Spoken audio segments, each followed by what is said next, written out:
Time కలిసి రాకపోతే తాడే పామై కరుస్తుందంటారు. ఇప్పుడు తెలుగుదేశం పార్టీ పరిస్థితి సరిగ్గా అలానే ఉంది. ఆ పార్టీ తప్పిదం మీద తప్పిదం చేసేస్తుంది. విపక్షానికి అవకాశం ఇచ్చేస్తుంది. అడ్డంగా బుక్ అయిపోతుంది. తిరుమల తిరుపతి దేవస్థానం కల్తీ నెయ్యి ఎపిసోడ్ ఏ ముహూర్తాన చంద్రబాబు నాయుడు తెర మీదకు తీసుకొచ్చారో కానీ అది బూమరాంగ్ అయిపోతుంది. సిట్ రిపోర్ట్ తర్వాత చంద్రబాబు పవన్ కళ్యాణ్ చెప్పిన మాటలన్నీ అవాస్తవాలని తేలిపోయింది.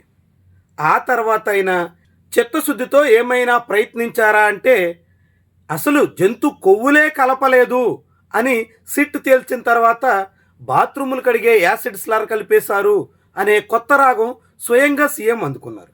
దాంతో ఏకంగా అది హెరిటేజ్ లోతుల్లోకి వెళ్లాల్సిన పరిస్థితి వచ్చింది. హెరిటేజ్ బండారం బయట పెట్టే దిశలో సాగింది. దాంతో ఇప్పుడు హెరిటేజ్ యాజమాన్యమే నారా భువనేశ్వరి బయటకు వచ్చి తాము చాలా నిజాయితీపరులం అంటూ తనకు తానే సర్టిఫికెట్ ఇచ్చుకోవాల్సిన పరిస్థితి వరకు దారితీసింది. మరోవైపు శాసనమండలిలో హెరిటేజ్ ఇందాపూర్ డైరీ వివాదం గురించి చర్చిద్దాం అని విపక్షం పట్టుబడుతుంటే రోజుల తరబడి దాన్ని వాయిదా వేస్తూ వస్తున్నారు. చర్చకు కూడా సిద్ధం కాలేకపోతున్నారు. చర్చిస్తే ఏమవుతుందో అని అధికార కూటమి ప్రభుత్వం కలవరపడుతుంది. మరి ఇలాంటి సమయంలోనైనా జాగ్రత్తగా వ్యవహరించాలి కదా, వ్యూహాత్మకంగా సాగాలి కదా. రాజకీయ అనుభవం, ఎంతో సమర్థుడు, విజనరీ ఇలాంటి పేరున్న చంద్రబాబు నాయుడు నాయకత్వంలోని ప్రభుత్వం అడ్డంగా వైఎస్ఆర్సీపీ చేతికి చిక్కేస్తుంది. అందుకు లేటెస్ట్ ఎగ్జాంపుల్ ఏంటంటే శాసన మండలిలో ఈరోజు వైఎస్ఆర్సీపీ శ్రేణులు తిరుమల శ్రీ వెంకటేశ్వర స్వామి చిత్రపటాలు పట్టుకుని గోవిందా గోవిందా అంటూ నినాదాలు చేశారు. రాష్ట్రంలో చంద్రబాబు ప్రభుత్వం తిరుమల తిరుపతి దేవస్థానం కల్తీనే ఎపిసోడ్లో హెరిటేజ్ పాత్ర మీద విచారణకు సిద్ధం కావటం లేదు అంటూ నిరసన తెలిపారు. తామిచ్చిన వాయిదా తీర్మానాన్ని అంగీకరించకపోవడం మీద నేరుగా పోడియం ఎక్కి నిరసన తెలిపారు. ఇలా రకరకాల కార్యాచరణకు పూనుకున్నారు. దాన్ని ఎలా ఎదుర్కోవాలి అన్నదాంతో సతమతమవుతున్న అధికార పక్షం కొత్త రాగం అందుకుని ఏకంగా చెప్పులేసుకుని వెంకటేశ్వర స్వామి చిత్రపటాలతో ఊరేగిస్తారా అంటూ చాలా పెద్ద స్థాయిలో తిరుమల వెంకటేశ్వరుని మీద భక్తున్నట్టుగా మొదలెట్టింది. వ్యవహారాన్ని ఎలా పక్కదారి పట్టించాలి అన్న దాని మీద తీవ్రంగా శోధిస్తున్న టీడీపీ ఎట్టకేలకు చెప్పుల మీద కన్నేసింది. షూ వేసుకుని చెప్పులు వేసుకుని వెంకటేశ్వర స్వామిని బదనాం చేస్తారా, వెంకటేశ్వరిని అపఖ్యాతి పాలు చేస్తారా అంటూ చాలా చాలా పెద్ద వ్యవహారంగా చూపించింది. తిరుమల శ్రీ వెంకటేశ్వరిని లడ్డూ ప్రసాదంలో నెయ్యి, జంతు కొవ్వులు, పందు కొవ్వులు, చేప నూనె వంటివి కలిసిపోయాయని చెప్పినప్పుడు వెంకటేశ్వర స్వామి మీద భక్తున్నట్టు ఆ నెయ్యి ఉదంతం మీద చర్చిద్దాం అని అంటే వాళ్ళకి భక్తు లేనట్టు. ఇది టీడీపీ క్రియేట్ చేయబోతున్నటువంటి విషయం. దాంతో అక్కడ కల్తీ చేసిన నేరస్తులపై చర్చ లేకుండా స్వామి మీదకు చర్చను తీసుకుని వస్తారా? తెలుగుదేశం పార్టీ అధికారిక హ్యాండిల్లో వేసినటువంటి ప్రశ్న. చెప్పులు బూట్లు వేసుకుని దేవుడి ఫోటోలతో రావడం అనైతికం. వైసీపీ సభ్యుల తీరు కోట్లాది మంది భక్తుల మనోభావాలను దెబ్బతీసేలా, రెచ్చగొట్టేలా ఉంది. దేవుణ్ణి అవమానించిన వైసీపీ సభ్యులు తక్షణమే క్షమాపణ చెప్పాలి. ఇది తెలుగుదేశం పార్టీ డిమాండ్. నిజానికి వైఎస్ఆర్సీపీ సభ్యులు బయటకు వచ్చి తాము చెప్పులేసుకుని వెంకటేశ్వరుని చిత్రపటాలు పట్టుకోలేదు అంటూ చెప్పారే కానీ అది వాస్తవం కాదు. తాము చేసిన పనిని కప్పుపుచ్చుకునే ప్రయత్నం చేశారు. కానీ వాళ్ళు శాసన మండలిలో చిత్రపటాలు పట్టుకున్న వైఎస్ఆర్సీపీ నాయకులకు సంబంధించినటువంటి వీడియోలు, ఇమేజెస్ అన్ని బయటికి రావడంతో తమ తప్పు ఇప్పుడైనా అంగీకరించాల్సి ఉంటుంది. అయితే తప్పు వైఎస్ఆర్సీపీ వాళ్ళే చేశారా? వైఎస్ఆర్సీపీ వాళ్ళు మాత్రమే షూలేసుకుని చెప్పులేసుకుని చిత్రపటాలు పట్టుకున్నారా?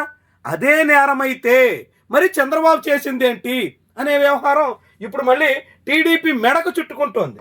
తిరుమల తిరుపతి నెయ్యి కల్తీ వ్యవహారాన్ని జగన్ మెడకు చుట్టాలనుకుని ఎలా టీడీపీ తన మెడకు తానే తగిలించుకుందో, మొత్తం హెరిటేజ్ వరకు వివాదాన్ని కొని తెచ్చుకుందో, సరిగ్గా ఈ ఎపిసోడ్ కూడా అదే తీరున కనిపిస్తోంది.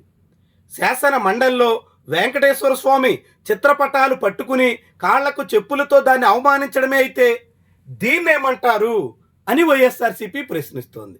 చంద్రబాబు నాయుడు స్వయంగా వెంకటేశ్వరుని ఫోటో పట్టుకుని ఆయన చెప్పులతో నడిచి వెళ్తున్నటువంటి ఫోటోల్ని ఇప్పుడు వైరల్ చేస్తుంది. అంటే వివాదాన్ని సృష్టించిన తెలుగుదేశం పార్టీయే చివరికి వివాదంలో ఇరుక్కుంటుంది. అందుకే తాడే పామై కరుస్తుంది, కాలం కలిసిరాని చోట తగుదునమ్మా అని తయారైతే చివరికి తమ గూటికే చేరుతుంది అని హెరిటేజ్ ఉదంతం చాటుతున్న తెలుగుదేశం పార్టీ తలకెక్కించుకున్నట్టు కనిపించట్లేదు. ఇగో షూ వేసుకుని ఆయన శంకుస్థాపన చేస్తారు, షూ వేసుకుని పూజలు చేస్తారు, షూ వేసుకుని నేరుగా స్వామివారిని ఆరాధించే ప్రయత్నం చేస్తారు. ఇదంతా చంద్రబాబు నాయుడు చేస్తే ఒక న్యాయం, వైఎస్ఆర్సీపీ వాళ్ళు చేస్తే మరో న్యాయం.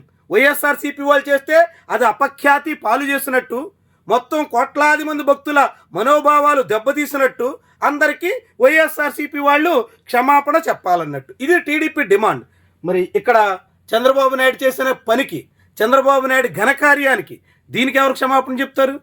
చంద్రబాబు నాయుడే కాదు, పవన్ కళ్యాణ్ తాలూకా ఇమేజెస్ వ్యవహారం అంతా ఇప్పుడు బయటకు వస్తుంది. మరి వాళ్ళు ఎవరికి క్షమాపణ చెప్తారు?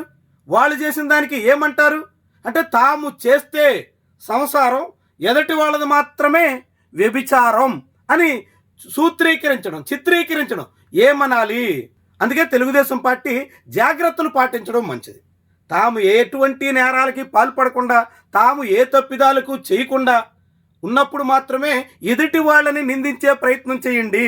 గాజు కొంపలో కూర్చుని రాళ్ళు ఇసిరితే ముందు పగిలేది తమ అద్దాలే అని తెలుసుకోండి అని ఎవరైనా చెప్పడం అవసరం. ఎందుకంటే టీడీపీ ఇటీవల ఏం చేసినా బదనాం అయిపోతుంది.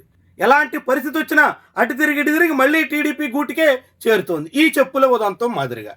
కాబట్టి తిరుమల వెంకటేశ్వర స్వామి నెయ్యి, కల్తీ, ఏ ప్రసాదాలు వీటి చుట్టూ సాగించినటువంటి రచ్చను పక్కదారి పట్టించడానికి చంద్రబాబు టీడీపీ నాయకత్వం వేసినటువంటి ఈ ప్రయత్నం కూడా బూమరాంగ్ అయ్యింది. మళ్ళీ బెడ్స్ కొట్టింది. ప్రయత్నాలన్నీ మళ్ళీ నీరు గారిపోతున్నాయి. మళ్ళీ తమ నేరాలే బయటపడుతున్నాయి. తమ భాగోతాలు వెల్లడవుతున్నాయి. ఇకనైనా టీడీపీ నాయకత్వం జాగ్రత్తలు పాటించడం, అత్యంత ఆచితూచి అడిగిలేయడం అత్యవసరమని ఈ ఉదాహరణ మరోసారి చాటుతోంది.